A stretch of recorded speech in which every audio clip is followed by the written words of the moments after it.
Islamic देश के दो लोगों ने पीएम मोदी और भारत के सम्मान में रामायण और महाभारत का अरबी ट्रांसलेशन कर दिया है। कुवैत के अंदर दो ऑथर्स ने रामायण और जो उनकी महाभारत है उनको अरबी में ट्रांसलेट किया है, यानी कि वहाँ के लोग इंडियन कल्चर के बारे में और हिंदुइज्म के बारे में जानना चाहते हैं तो इन किताबों को जो है अरबी में ट्रांसलेट किया गया। अब कहीं ऐसा ना हो कि मक्का में भी हम हनुमान चालीसा जा करके पढ़े, क्योंकि कुवैत में तो रामायण और महाभारत जो है वो स्टार्ट हो चुका है। ये तो सबसे पहले उम्मत मुसलमान के लिए बहुत बड़ा अलमिया है कि वहाँ पे कुवैत में रह के वो एक इस्लामिक कंट्री नो डाउट, और वहाँ के लोग ये जानना चाहते हैं कि इंडियन मजहब कैसा है, हिंदू मजहब कैसा है, और वो हिंदुओं के बारे में सर्च कर रहे हैं इसके बजाय इसके कि वो इस्लाम के बारे में पढ़े। इंडियन को बाहर निकाले उधर से। अच्छा। जो सऊदी अरब में है, जो कतर में है, जो यूएई में है, जो जिन कंट्रीज में इनको बाहर निकाल के पाकिस्तान की जो अवाम है उनको एडजस्ट करे। तो मुसलमान जो है एक बहुत बड़ी तादाद में पूरी दुनिया में पाए जाते हैं, लेकिन हम देख रहे हैं कि महाभारत को, गीता को, रामायण को कई जो है अरब ममालिक के अंदर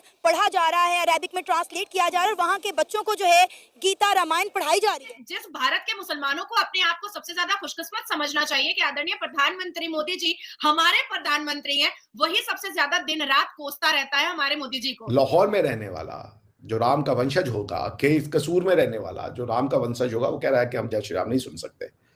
और अरब्स जो हैं वो न सिर्फ जय श्री राम सुन रहे हैं बल्कि रामायण का ट्रांसलेशन कर रहे हैं।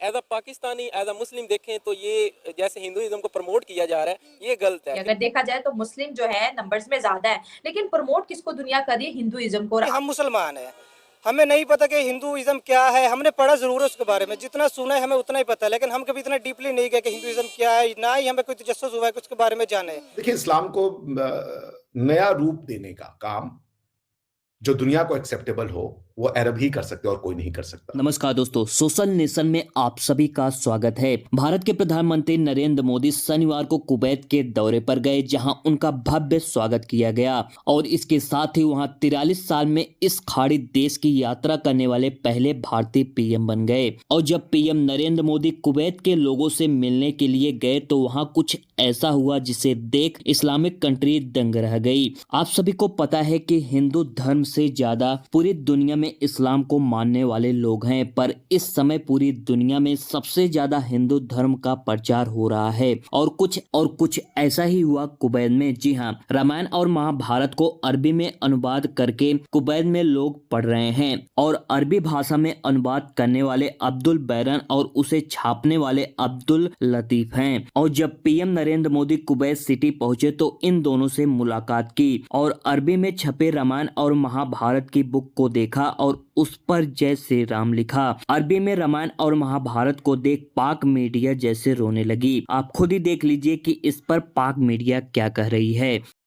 मैं मुबारकबाद देना चाहूंगी अब्दुल लतीफ अल नसीफ को और अब्दुल्ला बोरन को, क्योंकि रामायण, महाभारत और रामायण को अब्दुल लतीफ ने और अब्दुल्ला ने मिलकर के ट्रांसलेट किया और उसको प्रिंट किया है। तो इन दोनों को मैं सबसे ज्यादा मुबारकबाद देना चाहूंगी। और जैसे ही हमारे भारत के आदरणीय प्रधानमंत्री कुवैत पहुंचे थे, उसके बाद ही सबसे पहले रामायण और महाभारत का इनॉग्रेशन करवाया गया है और सबसे पहली जो प्रिंट की बुक है उस पर आदरणीय प्रधानमंत्री का सिग्नेचर लिया गया है और उन्होंने सर मत्थे लगाया। जहां तक मुझे खबर आई है, वहां के कुवैत के स्कूल में भी मिडिल ईस्ट की तरह रामायण और महाभारत को सोशल स्टडीज में डाला जाएगा और जैसे मिडिल ईस्ट में श्रीमद् भगवत गीता को सोशल स्टडीज में डाला गया है, उसी तरीके से कुवैत भी अपने सोशल स्टडीज में उसको डालेगा।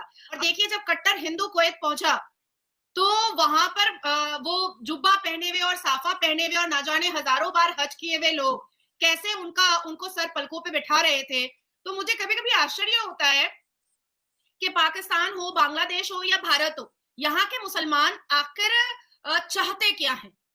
क्योंकि यूएई, मिडिल ईस्ट का मुसलमान तो रिफॉर्मेशन चाहता है, जो 54 या 55 मुस्लिम मुल्क है वो तो रिफॉर्मेशन चाहता है, वो डेवलपमेंट चाहता है, वो आदरणीय प्रधानमंत्री मोदी जी का साथ चाहता है, वो भारत का साथ चाहता है।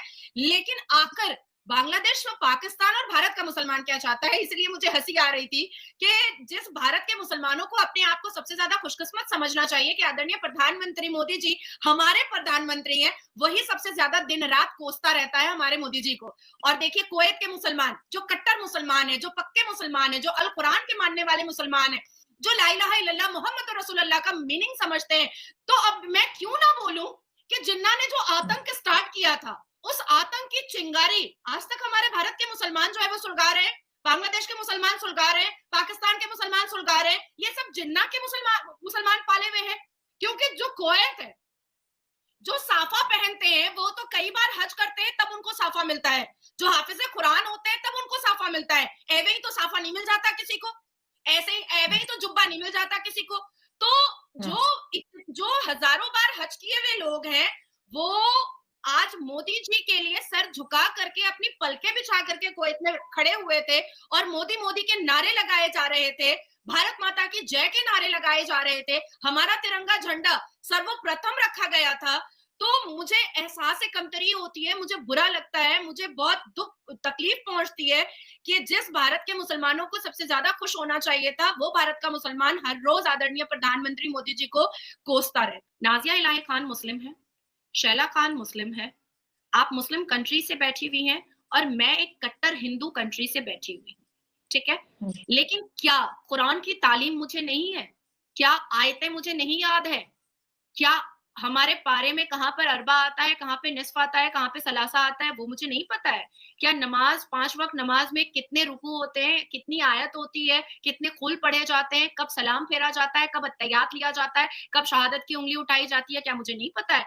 मैं दावे से कह सकती हूँ कि पाकिस्तान हो, बांग्लादेश हो, ये 2 कंट्री के मुसलमानों को तो मैं आराम से चैलेंज कर सकती हूँ, जितना इस्लाम मुझे पता है। हमारे यहाँ पे मुसलमानों के लिए जय श्री राम सुनना ये प्रूव कर दिया है कुछ स्कूल ऑफ थॉट्स ने कि वो वॉर कराई है। यानी कि अगर आप जय श्री राम बोलेंगे कि मुसलमान को नाराज हो जाना चाहिए। भारत के मुसलमान अगर उस रामायण अपने घर में रख लें तो उनको कहा जाएगा ये काफिर हो गया है। उस रामायण को अरबों ने ट्रांसलेट किया और अपने आप पढ़ा रहे हैं। जिस गीता को यदि कोई भारत का मुसलमान, पाकिस्तान का मुसलमान, बांग्लादेश का मुसलमान अपने महाभारत ट्रांसलेट करेंगे तो गीता का ट्रांसलेशन उसमें अवश्य आएगा। उसको अरबों ने ट्रांसलेट किया और बाकायदा मोदी जी से उसका विमोचन करवाया। देखिए, इस्लाम को नया रूप देने का काम जो दुनिया को एक्सेप्टेबल हो वो अरब ही कर सकते और कोई नहीं कर सकता। अरब ही उसको अब मैं बहुत बड़ा फैन हूं भाई। ये देखिए, कतर के जो अमीर हैं, कुवैत के जो अमीर हैं, क्षमा कीजिएगा, उन्होंने प्रधानमंत्री मोदी को अपना हाईएस्ट सिविलियन अवार्ड अल कबीर दिया। गले लगा रहे हैं वो उनको। इसलिए इंडिया पाकिस्तान का मुसलमान अलग नहीं है, वो सेम है, मानसिकता उसकी सेम है। आप क्या पे क्या कहते हैं, मोदी का जो यार है वो गद्दार है, वो गद्दार है। बाय दैट प्रिंसिपल अब आप कुवैत से दोस्ती नहीं कर सकते क्योंकि वो तो मोदी जी के यार है। हाईएस्ट 20वां मिला है अवार्ड, सबसे ज्यादा आपके अरबों नहीं दिए। आप लोगों को अरबी में रामायण और महाभारत को देख कैसा लगा, अपने राय कमेंट सेक्शन में जरूर बताएं। और वीडियो पसंद आई है तो वीडियो को लाइक और चैनल को सब्सक्राइब जरूर करें। मिलते हैं किसी नेक्स्ट वीडियो में।